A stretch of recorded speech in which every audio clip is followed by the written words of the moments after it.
આપનું નામ અને પરિચય કઈ બાબત? મારું નામ ઇકબાલ જત છે, ભીમ આર્મી ઉપાધ્યક્ષ.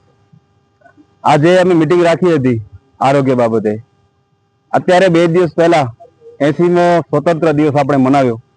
સ્વતંત્ર દિવસ આપણે મનાવી લીધો, પણ સ્વતંત્ર થયા બાદ 80 વર્ષ બાદ આજે આરોગ્યની જે કથળેલી પરિસ્થિતિ છે એના માટે ખાસ ચર્ચા કરવામાં આવી છે કે શું આ પરિસ્થિતિએ લોકો જે બેહાલ થઈ રહ્યા છે, જે ખાવડાની જે સીએસસી સેન્ટરની હાલત છે તમે જોઈ શકો છો.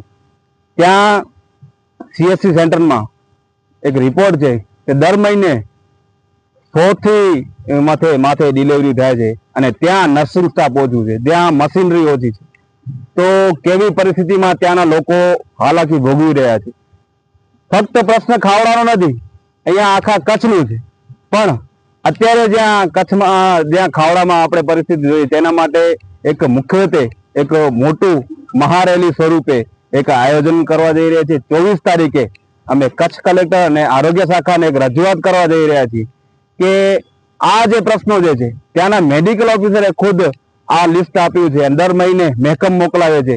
એનામાં મેડિકલ ઓફિસરે ખુદ લખીને આપ્યું છે કે અમારી પાસે નર્સિંગ સ્ટાફ નથી, એક્સરે મશીનના ટેકનિશિયન નથી, એક્સરે મશીન કામ નથી કર્યું. તો આ જે મુખ્ય જે મુદ્દાઓ છે એના ઉપર કેમ કામ નથી કરવામાં આવી રહ્યું, એના માટે આજે ખાસ મિટિંગ રાખવામાં આવી છે. અને અમે કચ્છના ન્યાયપ્રિય લોકોને અપીલ કરીએ છીએ અહીંયાથી કે તમે 24 તારીખના સોમવારના આરોગ્યના મુદ્દે આવો, આપણે સાથે મળી અને આ મુદ્દે મોટું એક રજૂઆત કરી અને આરોગ્યની બાબતે લડવાનો એક ધ્યેય નક્કી કરી. અને અત્યારે જેએનજી જાગી ગયો છે ભારતભરમાં, શિક્ષણના મુદ્દે કામ કરીએ છીએ, ત્યારે કચ્છના જેએનજીઓ ક્યારે જાગશે આરોગ્યના મુદ્દે? કારણ કે ઘણા બધા પ્રશ્નો છે. તો હું અહીંયાથી અપીલ કરીએ છીએ ભીમ આર્મી તરફથી કે આ મુદ્દે તમારા પણ તાલુકામાં જ્યાં પણ પીએસસી સીએસસી સેન્ટર હોય ત્યાં કોઈ પણ લગતા એવું તમારી મશીનરી ખૂટતી હોય, નર્સિંગ સ્ટાફ ન હોય તો અમારી સાથે જોડાઓ, સાથે મળી અને આરોગ્યના મુદ્દાને લડીએ. મળીએ છીએ 24 તારીખના સોમવારના કચ્છ કલેક્ટર કચેરીએ. મારું નામ બિલાલ સમા છે, હું ખાવડા બોર્ડર વિસ્તાર સંગઠન પ્રમુખ છું. આજે કચ્છ જિલ્લા ભીમ આર્મીની ટીમ અને ઉપાધ્યક્ષ ગુજરાતના ભીમ આર્મીના ઇકબાલભાઈ સાથે આ મીટિંગ થઈ. ખાવડા સીએસસી વિશે જે આપણે જોયો તો 10 દિવસ પહેલા જે વિઝિટ કરી હતી ભીમ આર્મીની ટીમે, એના વિશે આજે જે 24 તારીખે આપણે આવેદનપત્રનું જે કાર્યક્રમ રાખેલો છે એના વિશે ચર્ચા થઈ. અને અમે અહીંયાથી બની પચ્છમને પબ્લિકને આહવાન કરીએ છીએ કે તમે મોટી સંખ્યામાં આ મુદ્દા પર આવો અને આપણે કલેક્ટર સાહેબને રજૂઆત કરીએ.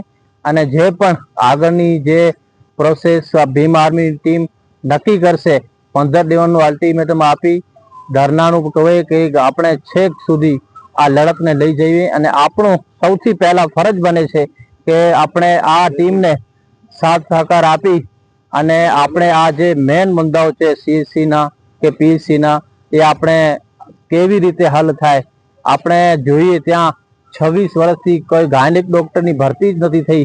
તો ખાવડા નહીં પણ કચ્છ જિલ્લામાં એક મોટી જ્યાં સંખ્યામાં ડિલિવરી થતી હોય ત્યાં કને ગાયનેક ડોક્ટરની ભરતી જ નથી. તો આપણા માટે એક ગંભીર મુદ્દો છે અને આપણે બધાએ અહીંયા મળીને આ લડતને આગળ લઈ જઈએ. ભીમ આર્મીની ખરેખર આપણે આભારી છીએ કે આ લડતને આપણા સાથે રહીને આપણે આ કામ આગળ વધાવશું.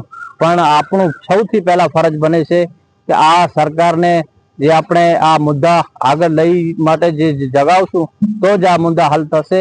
આપણે જોઈએ કે અદાણીના મોટા મોટા પ્રોજેક્ટ ત્યાં ચાલુ છે, ત્યાં કને એક પબ્લિક કેટલી આવે છે સીએસસીમાં. આપણે રોજની ઓપીડી જોઈએ તો સંખ્યા આપણે કહી ન શકીએ, ખરેખર એટલી ઓપીડી થાય છે. ત્યાં કને એક જ માત્ર ડોક્ટર હોય મેડિકલનું, તો આ ખરેખર આપણા માટે એક શરમજનક વાત છે. તેના માટે આપણે સૌ અહીંયા આવીએ અને યુવા વડીલો, આગેવાનો, મૌલાનાશ્રીઓ અને બધાને આપણે આહવાન કરીએ છીએ, આવો આપણે 24 તારીખે સાથે મળીને આ લડતને આગળ વધારીએ.